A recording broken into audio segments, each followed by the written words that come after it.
Welcome back to the weekly crypto wrap. I'm Luke. This is my co-host Trader Main.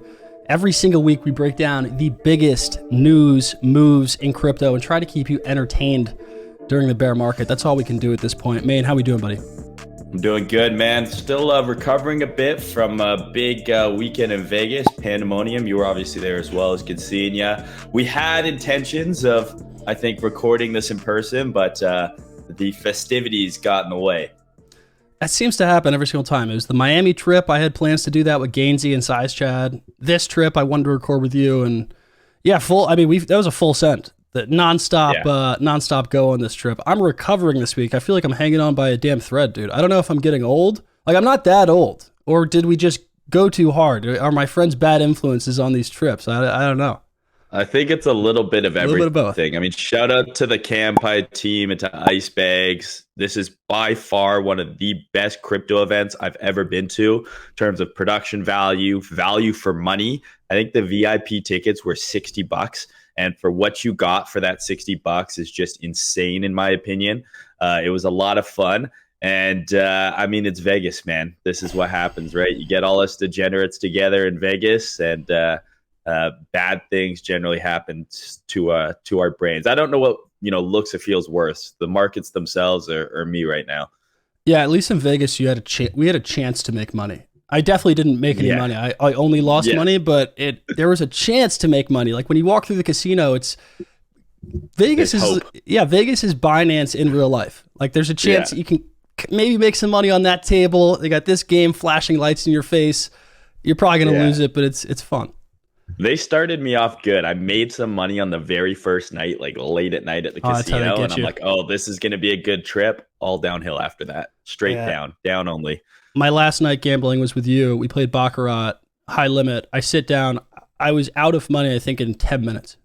Yeah. We basically busted before our free drink even showed up. So that was fun. All right. So market not making it any easier this week. Everything straight down. Timing is just lovely on that. You go to Vegas, lose money. I come back from the trip and everything's gone straight down. I should have listened to you at dinner on Sunday night. I think like last time we were talking, you're saying I'm max short Bitcoin.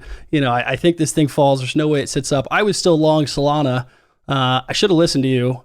What the hell happened, dude? Why did things turn so bad this week? Is there a catalyst we can point to, or is that just cope? Are people just trying to find a reason for the end of a bear market rally? Is everyone trying to point fingers at something when in reality, there's just not buyers here? Yeah, I mean, I think it's that. If you guys watch our last episode that we did, we talked about this last push. We were sitting around 22 to 23K. We said we were looking for one more push towards 25K on Bitcoin before a larger correction. The way I viewed this is this was simply a move to the top of the range that failed to break out. We had Bitcoin coming into resistance. We had Ethereum hitting that psychological level around $2,000. And then we had the stock market, right? Equities, as much as people hate to admit it, right? The correlation is still very strong. We're in a risk-off environment. And equities rallied basically straight up 20%, the SPX from the lows in almost a straight line into some heavy, kind of monthly resistance. That coupled with the dollar coming into support, it lined up for a short from a technical perspective. And then, kind of on the fundamental or the macro side, whatever you want to call it, there's just not a lot of retail interest in the market right now.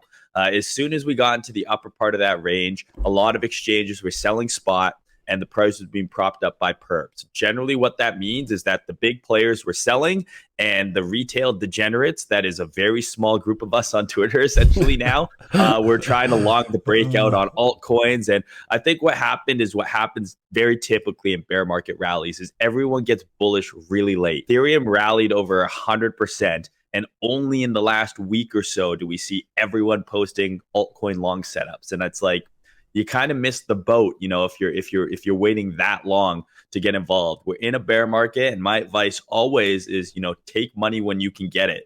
If price rallies 100% from your entry, 50% from your entry in a bear market, you got to lock in those gains, man. I think one of the misconceptions about bear markets too is that there's not going to be trades. Like that's what tricks people, because things start going up. It looks like it's easy again. The difference is there's just a really small margin of error you can have, right? So unless you got out of your longs, within that 1 or 2 day period, or unless you entered way earlier than everyone was posting those setups and getting excited, you just got run over. And that's what we saw today. There's still going to be good opportunities.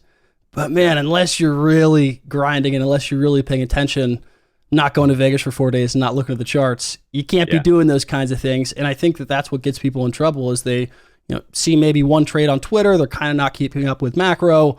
They say, everyone else is making some money. I'm going to punt long on NIR or AVAX or whatever it might be. 3 days later, you wake up and you just lost a ton of money. It's just the window of opportunities is so small here. Yeah, and they don't make it easy, right? Yep. When a big setup is going to happen, like we saw in Bitcoin, right? A multi-1,000 point move, almost 4,000 points off the top. They stuck it around at 25K for a few days, right? They wanted to make it difficult. They want to make it hard. I say they kind of colloquially, but it's not supposed to be easy to get into these big trades. It's designed to chop you up, make you second guess. Even I puked my original entry. My original entry was above 25K. Luckily, I reshorted in the mid 24s, but I puked myself because I was in Vegas. I wasn't locked in, and it was choppy up there. And I was like, oh, maybe this is going to go up. Not the easiest environment, but there still are trades to be made. Go look at previous bear markets. There's tons of rallies that occur in altcoins and in Bitcoin itself, and there's money to be made if you're paying attention and you're dialed in. Yeah, it's such a weird spot too because you have ETH at almost 3-year highs versus Bitcoin. Like if this was any other market than just the depths of the bear market like we're in right now, I would be, everyone would be euphoric looking for other alts that are going to move, looking for, can ETH run to 10K? It's just we have this massive catalyst coming up. At the same time, everything's getting crushed. Let's talk about some of the things that happened this week. What were people fighting over when they weren't talking about price? It looks like there's some NFT wars going on. Fill me in. Yeah, so you got the whole Cobie versus the NFT bros argument. If you live long enough, you see the hero becomes the villain or whatever the quote is. And Cobie basically came out and said, and personally I agree with him, that NFTs are basically altcoins with pictures. And Kaleo kind of went on to further that point by actually charting the Bored Ape Yacht Club, kind of price history. And saying, look, technical analysis works on this shit. It's just a big cycle, the big bubble. And a lot of, NFT bros were up in arms. And I find that generally the people who are most emotional, online generally are very attached to a certain project, whether that is an NFT, maybe you're a Punk holder, a Bored Ape holder, or some lesser NFT holder, or you are what we used to call back in our first bull run, a community member, right? The angriest people were the Link Marines, were the XRP army. And that's generally because people maybe made a bunch of money on this coin, on this NFT. Maybe they profited, maybe they round tripped it, but they now have this emotional investment and connection. And they now have sort of cognitive dissonance where if you tell them anything that might go against their kind of preconceived bias, they just can't accept it. And that's kind of what we saw happening with Cobie and some of these NFT bros where they're like, there's no way. I mean, in my opinion, I think what is the evidence to counter his argument? Is there any real NFTs that have utility that are actually do anything? Or are they just altcoins with pictures with roadmaps that they never deliver on? The only NFT, in my opinion, that so far has proven not to be an altcoin is Can't Buy Pandas. Is the Pandas, I actually got to do some shit from owning the NFT. I've been to a UFC fight. I've been to an awesome party in Vegas. That's pretty cool to me, man. I would buy an altcoin if I actually got to use it. If Dentacoin actually allowed me to pay my dentist, I'd probably own some. Yeah, I don't know. I don't understand the NFT argument there at all. I also don't really understand beefing with NFT. I mean, just let them do their thing, man. If people want to bet on pictures, let them bet on pictures. I mean, at least with the nice thing about some NFTs, you buy some altcoins, they just go straight down, you lose money. You buy an NFT, at least you have this picture you can show your friend. I mean, maybe you don't want to look at it after it lost here's money. A picture I paid 100 ETH for, and now it's only worth 5. That I'm sure that provides the solace that they need. I mean, listen, there is no right answer, I think. I personally am on the side of Cobie, but I don't think there's a right answer, but I do think it's ignorant to think that there's not a possibility that, maybe your NFT, which is a non-fungible token, isn't that different from fungible tokens that we call altcoins. Yeah, I think the base case should be that NFTs are going to be higher risk. It's wild that that's a contrarian take. But I guess, some Bored Apes and Punks, and there's like a few collections that have held value better than altcoins. So there's people still have a case for now, but my default base case has always been, yo, this is, if anything, just as risky as altcoins, probably far riskier. Yeah. I think just because of liquidity alone, right? Like at least with altcoins, they're being traded on, especially the major ones, they're being traded on all the major exchanges. You know, if shit hits the fan, you can probably go liquidate this bag real quick. Even if it's at a loss, you're like, at least I can get out. That's not the same case for NFTs. If you have a high value NFT, just because the floor is, 50 Ethereum, if shit starts crashing, you might not necessarily be able to sell it immediately at that price. So I do think that makes them a little bit riskier. And I think we're just going to see NFTs become another part of the kind of cycle, which is generally we see Bitcoin rally, we see Ethereum rally, we see altcoins rally, we see NFTs rally. And it's kind of cyclical in a way where people say, okay, money's flowing from Bitcoin and alts, high caps, then mid caps, then low caps. And then when everything starts crashing, people say, don't worry, NFTs are a safe haven. They start rallying. And then naturally, eventually that rally ends and it starts to correct. So I think they're just part of the ecosystem now, and that's what's going to continue to be in the future. It doesn't mean that NFTs won't rally in the future, and that certain NFTs aren't blue chip and are going to hold their value better. But I do think they're risky, and I still think you need to kind of practice smart investing and risk management, regardless of whether you're buying a picture or some random altcoin.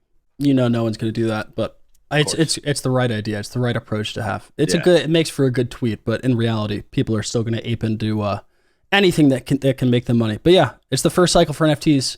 They're not going away. But yeah, that shit can all go to zero very quickly. All right, what else happened? We had some more bearish news. Obviously, looks like your government is starting to limit how many altcoins people can buy. If I understand this correctly, it looks like they're limiting the amount of altcoins per 1 year to $30,000. But the craziest part about this is, it says if you live in an applicable province, net buy limits affect your net amount of crypto you can buy. However, there's 4 unrestricted coins that you can spend however much you want on, right? So you can go buy Bitcoin, Ethereum, those both make sense, Litecoin, and Bitcoin Cash. You have an unlimited amount of Litecoin and Bitcoin Cash you can buy, but anything outside of that, we're going to limit it. What's the rationale here, dude? Why are they coming after your coins? First of all, for those that don't know, a province is like a state. But one of the major differences, in my opinion, between Canada and the US is Canada is much more run at the federal level, where the US is much more run at the state level. If you're in America and you want to live in a state where you can own guns, you can do that, right? If you want to live in a state where there's no income tax, you can do that. Canada, effectively, whatever the federal government says goes. And the federal government is based in Ontario. And this was initially passed by the Ontario Securities Commission. So in my opinion, even though where I live, British Columbia, isn't on that list, it likely will be. This is just speculation. I don't know for sure. But generally, we would see exchanges, for example, require KYC that would start off in Ontario, and then it would move its way across the country. That being said, I think it's nuts. First of all, I have no idea what Roger Ver or Charlie Lee paid the government to get Bitcoin Cash and Litecoin on the list of exempt currencies. That's crazy to me. Maybe it's just because they've been around for a while, and it just shows you how little knowledge the regulatory bodies have of what the hell is going on in crypto. Like, you couldn't pick 2 worst dead dino coins to put up there with Bitcoin and Ethereum. But I do think that there needs to be a lot more fleshed out. Much like the tax situation with crypto in both Canada and US, the systems are very antiquated. They're still very far behind the reality of things. Like, the government has no idea how to track what you're doing on decentralized exchanges, DeFi, any of that stuff. It's basically self-reporting.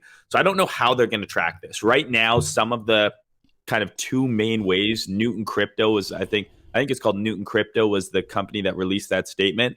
That's similar to a Coinbase here in Canada. You can use it to buy crypto with your bank account. Sure, they will impose limits, but I do think there's going to be ways around it. And I do think it's going to be a very long time before the government is able to properly track it. The way I view this is just kind of bearish in a macro sense that, like, hey, the government wants to have control over how much money you can spend in this space and just how you can spend your money in general. If I put my tinfoil hat on, I'm of the mindset that in a lot of these Western countries, we're moving towards a system where the government wants to tell you how and when and where you can spend your money. And that's why I believe there's going to be a move towards digital currencies, which I think is bullish in a sense because we're in crypto, but bearish in a sense because fiat, as much as people hate it, is the ultimate untraceable form of money, where crypto, everything's on the blockchain. If we get to a point where we have government, central bank backed digital currencies, they're going to be able to tell you, hey, you know what, Trader Main, you've been a bad citizen and you can't spend your money at the liquor store this week. That's already going on in China, and it worries me that it's going to be going on here sooner than we think. But overall, I think the news is a little bit scary. I don't want the government to tell me how or when or where I can lose my hard-earned money. I should be able to invest in all the Ponzi's I want. Yeah, I understand. I could almost understand in a very roundabout way where they're coming from. Just from the investor protection angle, I could see it. Plus, you guys had the Quadriga scam happen up in Canada, so regulators. Sifu. Yeah, yeah, exactly. People forget. People only think Sifu is from this most recent scam.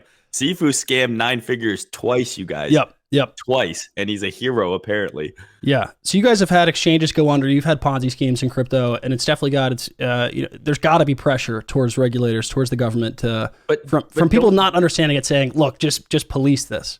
I understand, okay, we want to protect investors, just like Gary Gensler and the SEC is like, we're about, but do you actually believe they give a shit about investors? So that's where I'm getting with this. It's like, I don't. I understand if that's their goal. But the implementation of this is where it gets really strange because, maybe Roger Ver did pay. I would imagine Charlie Lee didn't pay. Even if that's what they're trying to do here, imagine the people sitting around a boardroom coming up with the rules for this and saying, okay, 30K. I don't know how they chose that number, but 30K. Okay, that makes sense. Then they say, let's choose a couple coins they're allowed to buy. And they're looking at a list and they somehow choose a Bitcoin fork that has literally lost. It's been the worst performing coin maybe in the market other than the other Bitcoin fork, Bitcoin SV. It's like, let's choose the worst performing coin, the only coin that will not do good when crypto goes up, and when crypto goes down, it will continue to go down 99%. Let's let people invest unlimited money in that thing. I just want to know the criteria, the discussion they had to say, that one seems pretty good, but anything else, the new exciting ideas. They don't want anyone putting in their 5K paycheck and hitting a 100-bagger and making it out of the bottom. Yeah, it's true. That's you know true. What I mean? They're like, listen, if you lose 30K, it's probably not the end of the world, but buying these 4 coins, there's no way you're moving up an income tax bracket. There's no way you're going to make it and be able to leave the country. You're stuck. Yeah, exactly. They can't escape. I could see that. Yeah, I hope that shit doesn't come here. We'll see. We'll see if the land of the free can escape that, dude. But scary stuff. It kind of reminds me of, our government not too long ago banned gold ownership in the U.S. And then the gold price went up, and I think later on they realized, hey, this is pretty ridiculous, and they got rid of it. So maybe that happens in Canada. Maybe you guys escape it. Or as you said, the worst case scenario is this spreads to more governments. We'll see. Yeah.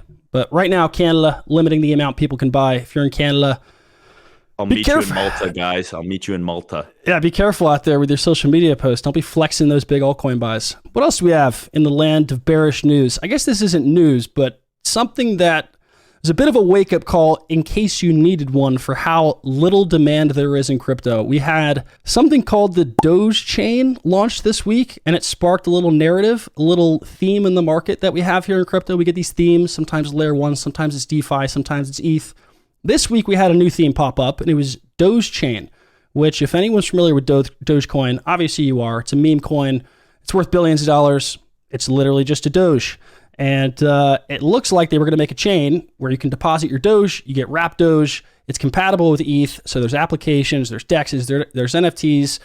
And the idea was, all right, now we have a chain where people can gamble with Dogecoin. And this is going to spark interest. People are going to go gamble. All these coins are going to go up. Dogecoin's going to go up. That lasted for a full 48 hours. Dogecoin went up 30%. Everything sold off. All the coins turned out to be a rug. And that, if you needed it, is the final sign that there is just no retail interest, dude. Yeah, I think if you're uninitiated in crypto, a good thing to go check out is go look at every time there's been hype narrative around Dogecoin. Go look every time Dogecoin and proxies of Dogecoin, Shiba Inu coin, for example, in this last cycle, have pumped and have been talked about a lot. Usually that's happening at the end of a rally before some sort of big correction. Elon Musk on SNL talking about Dogecoin was effectively the top for altcoins in May. And to your point about how little retail interest there is, as we're like, everyone's talking about this, it's 48 hours. There is so few of us involved. If you go look at the Dogecoin chart, like the candle on the weekly that all this hype was about is like this big. And it just shows you kind of the sad state of affairs the market is in. At least back in, March, April, May, Dogecoin went up a few 100%, and Shiba Inu went up thousands of percent before everything collapsed. But yeah, generally anything meme coin, dog coin related, that's late cycle or late rally type of stuff. Not every time, but for the most part, when you hear the meme coins getting talked about, the dog coins, usually whatever rally we're in, whether it's in a bull market or a bear market, definitely time to be cautious, definitely time to pay attention. Yep. So pour one out for anyone who played that one. That's playing Dogecoin in a bear market rally. That is a level of risk I haven't taken yet. All right, what else we got? We have something new today. This one was a bit scary when I saw it come across. You guys might be hearing this for the first time.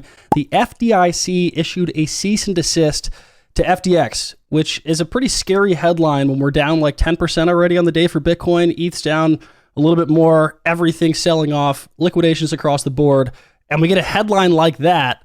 It looks like, though, you don't have to worry too much because Calio, a good guy, trader on Twitter, did the research for you. He read through the entire 3-page letter and he found it's just a complaint. They just have to delete a couple of tweets in a thread saying they were FDIC insured or something. So nothing to do with FTX. There is no cease and desist for FTX in the US. It was just a big scary headline today we avoided, thankfully. Yeah, I mean, those headlines can be scary. I do think that, the one thing that I would note that is kind of scary is how reflective the FDIC was to some obscure tweet. It wasn't even a tweet being like, hey, all FTX US accounts are FDIC insured. It was like multiple tweet long thread where there was an offhand comment about FDIC secured monies and FTX like in the same room together. And the FDIC was like, boom, no, take that shit down. So that's kind of scary that they're watching that closely, I guess. But I think it's going to be, appear to be a nothing burger. I mean, of all of the exchanges that are trying to do it with legit, with the US, I would say they're number one, FTX, in terms of, Sam's involvement with contributing to, the Biden presidential campaign. And obviously setting up FTX US and trying to do it legit there. So I wouldn't be too worried in that sense. I don't think US customers are going to all of a sudden be banned off FTX US or anything like that. But yeah, I mean, it just shows you the power of scary headlines and how easily fake news can proliferate. We had our favorite crypto scammer, Crypto Randy, who's now, I think, Mr. Whale. He circulated a letter with some Tether FUD. But basically it was just a rebrand of an old piece of like news that already came out. And you basically just like copy and pasted over Tether over what it was previously about. And that made its rounds and people were freaking out and selling their Tether to USDC and to other coins. So, like they said, the ethos of crypto, right? Verify things yourself, right? Trust them, verify, or whatever the saying is. I should probably know. Don't trust, verify. There it is. But always do your own research. Just because you see a headline being bounced around by, tier 10 or other big accounts, always do your own research because it's very quick for someone like Hasaka Kaleo to come out and be like, oh, all you guys are freaking out about nothing. Yep. Yeah, last thing we need is some fake news having you sell and take a bigger loss. I mean, this is the highest long liquidations we've had since the crypto bottom in June. We now have every single chart. It looked like a staircase up. Now it's all elevator down. All the charts just look horrible. Is there anything? Bad. Yeah, is there anything to be positive about, excited about, optimistic? What do you have for me? I'll start with why I think we go further down. If you're looking at a lot of the 3-day charts on altcoins, a lot of them look like they're losing multi-week uptrends with major 3-day closes below support. That's bad. I do think the fact that Ethereum has outperformed BTC so hard since the bottom, largely in part to the narrative around the merger coming up and FBTC rallying extremely hard. I think that means Ethereum has a lot more downside to fall versus Bitcoin. That's bad. What's good? We might get a buy at cheaper prices soon. I personally am leaning towards a move back to the range lows. I do think we're going to see some sort of pop here. We've had multiple red daily candles in a row. We've had massive long liquidations, as you mentioned. I think the next logical move is a bounce. I'm looking around 22,600 up into last week's low on Bitcoin. Maybe a move above there, trader SZ, then a deviation back below. That would be the trade setup I'm looking for on Bitcoin. But personally, I would not be surprised at all. And this is something we talked about in our first episode. I do think BTC comes back down towards that initial low, whether it makes a new low below 17K or it comes close and goes to 18 or 19K. I think if we're looking for some sort of longer term bottom to form, that area needs to be retested again. And that's what I'm looking for. What does that mean for you? It means, hey, maybe you're going to get a chance to buy Bitcoin sub 20K again and Ethereum sub 1,000. And if you're a long-term investor, not just a trader like I am, that's exciting, I guess, in a very, very far out in the future type of way.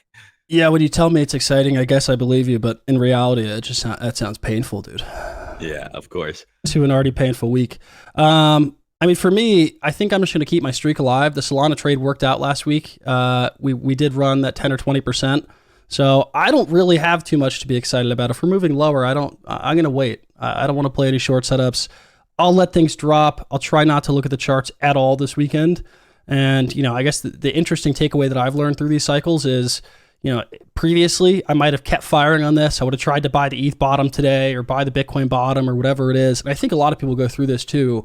You think that, as you spend more time in crypto, as you get more experience, as your portfolio grows, you have to have a higher hit rate, or you have to time every cycle, or you better have saw this drop coming. When in reality, all you need to do is know when to take your foot off the gas. Like, know if the Solana and the Optimism trade, which is what I've been firing on, the moment that gets stopped out and stops working, I'm just going to take a step back. Like, I don't have to be here pressing. And I think that that's a super helpful, valuable thing to keep in mind. When shit gets tough, you're not forced every single week to try to make money in the market. And if you are, you probably shouldn't be trading anyways. It's not gonna end well for you. The better you become at trading, the less trades you take, right? Because you know how to spot what trades are being forced, and what trades are actually ticking all those boxes on your checklist. Like, okay, are all these things lining up? And that's why I think Solana is going to run 20%, and then it does. And the beauty of that is you only need a couple of those trades a month to make your nut, right? Like, you don't need to be trading every single day. Obviously, there's going to be day traders. There's going to be scalpers. There're going to be people who are trading on the super low time frames, who are in and out of trades no matter what. But, I did an example on a stream a couple weeks ago. Let's assume you have a $50,000 trading account. I think that's reasonable. It's not a crazy huge amount of money. I'm not saying it's a little amount of money either. $50,000 is $50,000. But let's assume you have a $50,000 account and you're risking 2% a trade. And I know people hate talking about risk management, but I just want to show you that just in the month of July, there were 3 different long trades that were very clear setups based on the daily that all paid out 2R. So let's assume that you hit just those 3 trades in July, right? And you're risking 2% on your $50,000 account. So you're making $2,000 on every one of those trades. You've made $6,000 on 3 trades on a relatively small account in a month. That's pretty good money. A lot of people have to get a 4-year degree to make $6,000 a month. Now start playing with the numbers. Maybe those trades were 3R. Maybe you took 4 trades or 5 trades, or maybe you're risking slightly more.